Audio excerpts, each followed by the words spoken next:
Desperation in Ukraine, the villagers scavenging for food amongst the dead, with signs Russia is on the retreat.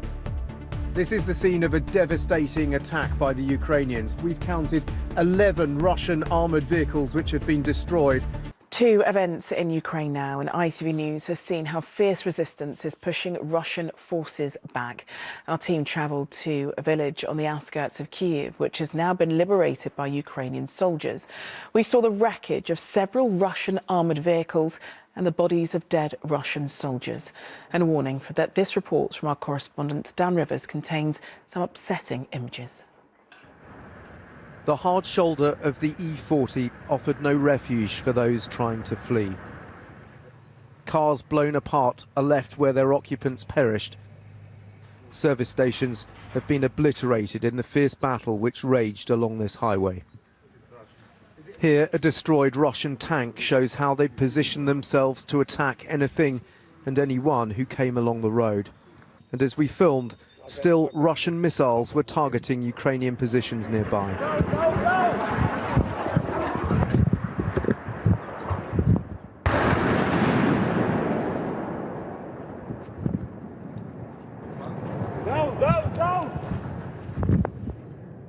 Emerging to assess whether they can help recover the body of one of their neighbours are Mikhail and Tatiana.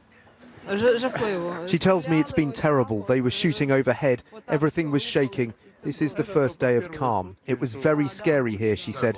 There were snipers all around. A few miles further west, dogs and people compete for the rations of dead soldiers amid the smouldering remains of Russian tanks. Hunger has forced people to scavenge among the dead here. The bodies of Russian tank crews are mostly too burnt to be identifiable. The ones who weren't incinerated were cut down by Ukrainian bullets and shells. This is the scene of a devastating attack by the Ukrainians. We've counted 11 Russian armoured vehicles which have been destroyed, and many bodies of Russian soldiers still lying on the road. The village of Dmitrivka took the brunt of the battle. Residents were trapped between the two sides. Andrivna has come back to look for her daughter. It's the first time she's ventured out in days. She says it's really difficult to understand who are ours and who are Russians. My nerves are like this. At the end of her street, Ukrainian bomb disposal officers are combing through more wrecked Russian armour. He tells me he's looking for unexploded ordnance to take away so people can return to their normal lives. But normality is a distant memory here. The ground is littered with bullets, grenades and shells.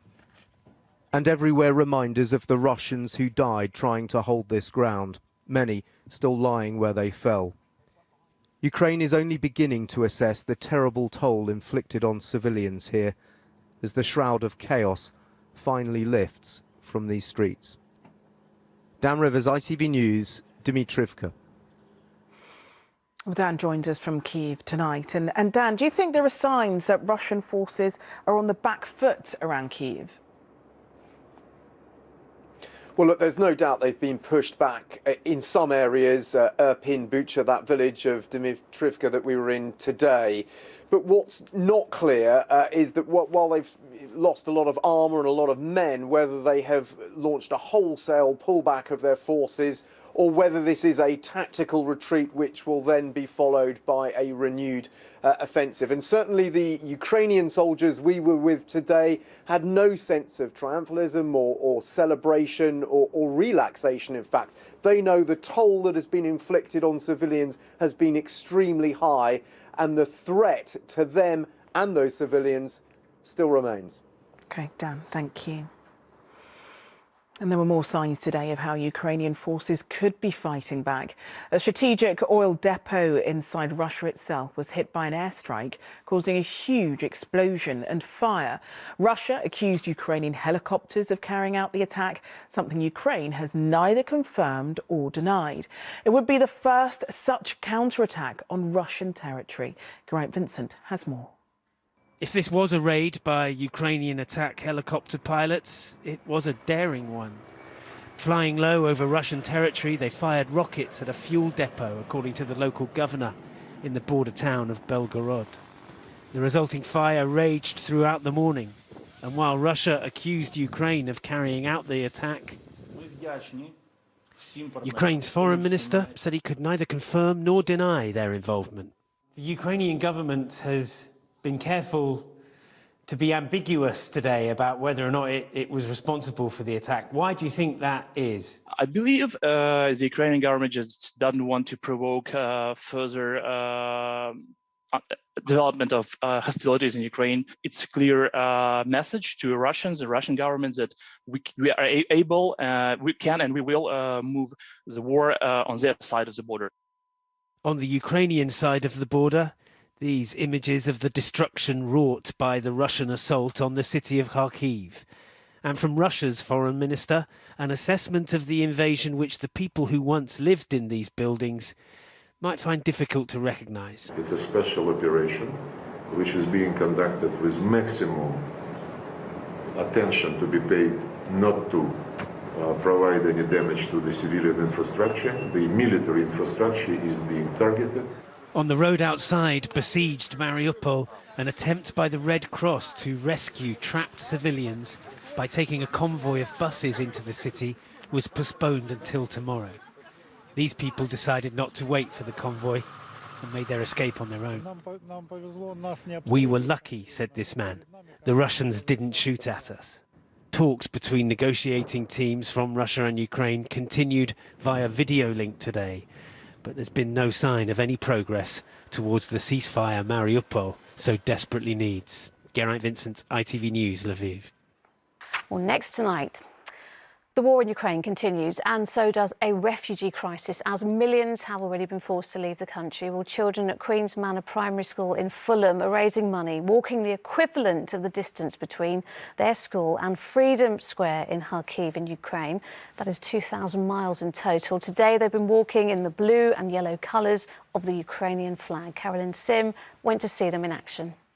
We are walking to Ukraine. Not on a bus or on a train. Not on a bus or on a train. Dressed in the colours of the Ukrainian flag, off they set. Young fundraisers marching and chanting all the way. We are raising money for Ukraine. To show the people that we really want to help.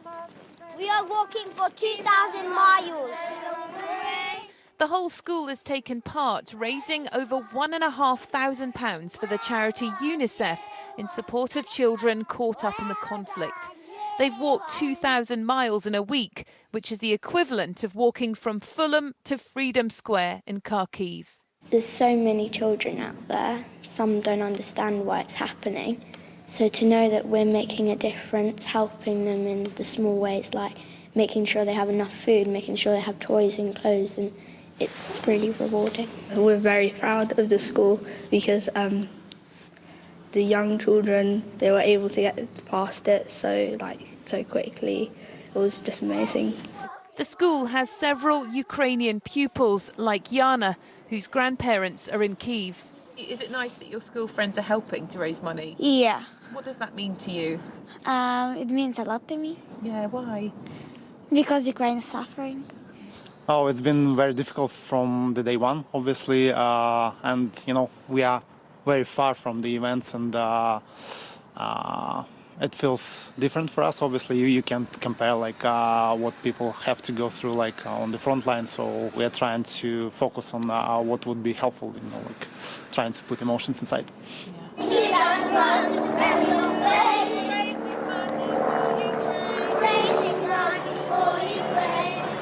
They may not fully understand what's happening in Ukraine, but they know they can do something to help. Well done, year one. Let's go! Carolyn Sim, ITV News.